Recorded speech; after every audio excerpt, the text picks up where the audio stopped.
ओम त्र्यंबकम यजामहे सुगंधिम पुष्टिवर्धनम उर्वारुकमेव बंधनान् मृत्योर्मोक्षये मामृतात्।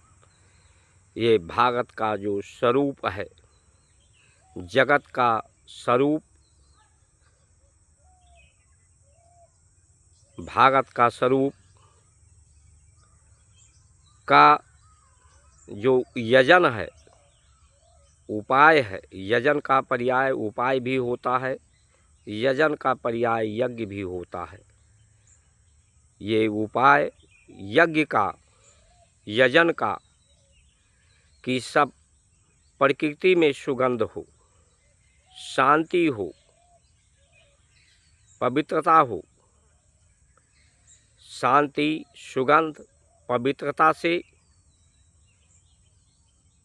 शक्ति, प्राण ग्रहण संस्कार, विवाह को प्राण ग्रहण संस्कार कहा जाता था, क्योंकि पूरा जगत सच्चिदानंद का स्वरूप है, परमानंद का स्वरूप है, जो शांति स्वरूप है, संपूर्ण है, कोई अभाव नहीं है,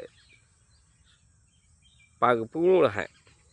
उन्हीं के अनुरूप हमारा भी जीवन और जीवन का आचरण हो, क्योंकि हम पूरे जगत उन्हीं के स्वरूप हैं, तो उन्हीं के अनुरूप हों। ये संविधान है, सत्य का विधान है परमात्मा का।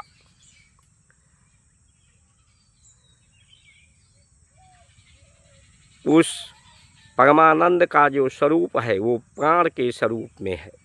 प्राण के स्वरूप में परमानंद सच्चिदानंद उषा काल में सूर्य उदय होने के पहले उस प्राण को हम धारण करें, शरीर को स्थिर करके आसन में, प्राण को के गति को स्थिर करें, मन चित्त बुद्धि को स्थिर करके उसे अधिक से अधिक हम सोख करके शक्ति और सामर्थ्य आए।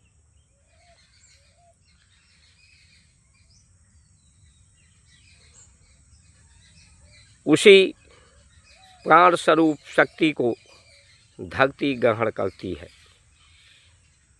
नारी ग्रहण करती है। पृथ्वी ही जगत जननी है, नारी से ही सृष्टि चलती है।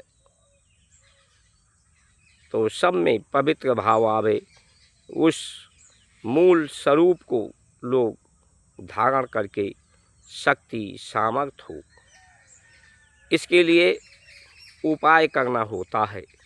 सत्य के आचरण को, सदाचरण के लिए, सद्भाव के लिए, सत्कर्म के लिए, और वो उपाय दीक्षा से होती है। गुरु के दीक्षा, जो गुरुकुल थे हमारे, वो दीक्षा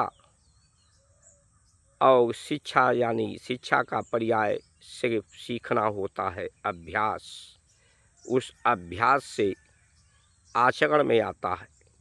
जिस तरह से दूध से ही घी, मक्खन और दही बनता है, लेकिन उसके लिए उपाय करना पड़ता है। उपाय के बिना दूध से घी, मक्खन और दही नहीं बन सकता। उसी तरह से परमात्मा के स्वरूप को जानने के लिए उपाय करने की ज़रूरत होती है। और जो संसार है वो सत्य का सार है, और संसार का जो सार है वो झूठ है। ये झूठ को, बेईमानी को, पाप को सहजता से स्वीकार कर लेता है, उसके तरफ आकर्षित हो जाता है। तो उन उपायों को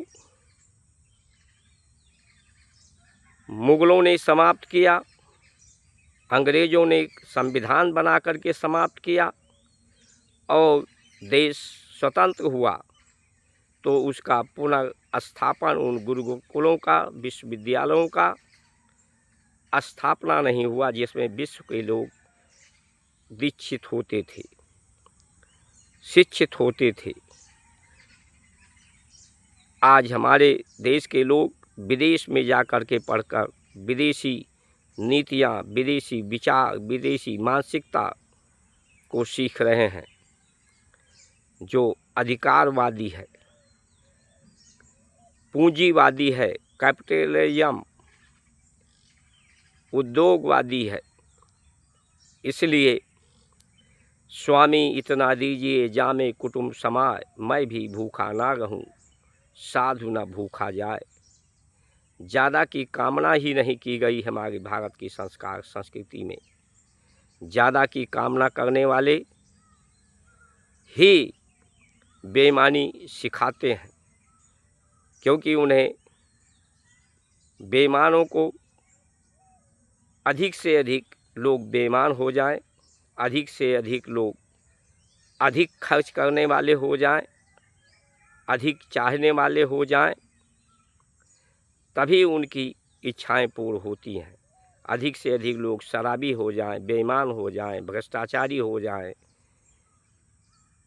सच बराबर तप नहीं कि झूठ बराबर पाप, जाके हृदय साच है ताके हृदय आप।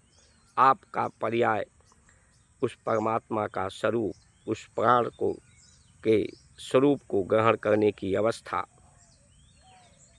जिसे हम त्रिकाल, अपराह्न के समय, दोपहर के समय, उषा काल के समय, संध्या जब सूर्य अस्त होता है, उस संध्या काल के समय उस शक्ति को साधना के माध्यम से धारण करते हैं। तो स्वस्थ रहना आसान नहीं है, सुखी रहना आसान नहीं है, शांति प्राप्त करना, पवित्रता प्राप्त करना आसान नहीं है, बीमार हो जाना आसान है, अपवित्रता फैला देना आसान है। उस भारत के स्वरूप को, प्रकृति के स्वरूप को बिगाड़ने का काम जो ज़्यादा चाहने वाले लोग हैं, जो विशेष अधिकार चाहते हैं,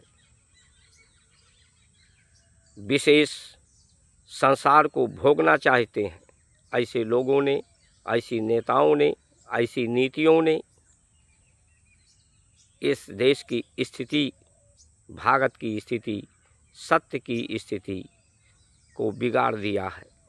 जबकि इनका काम सुधार करने की थी, इस झूठ व्यवस्था से सच व्यवस्था के तरफ प्रेरित करने का था, जिसमें हम कहते हैं सर्वेंत भवन्त सुखिना, सर्वेंत निरामया, सर्वेंत भद्राणि पश्यन्ति, माँ कदाचन दुख भावेत,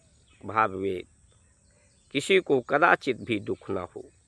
ओम शांति शांति शांति।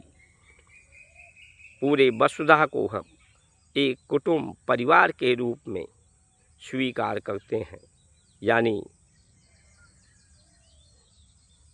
परिवार में एकता, समाज में एकता।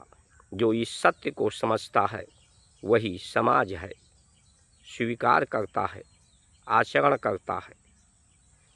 इसलिए दुनिया झूठ की तरफ जा रही है, पाप की तरफ जा रही है, जो दुख का कारण है, बीमारी का कारण है, विवाद का कारण है। जय श्री राम।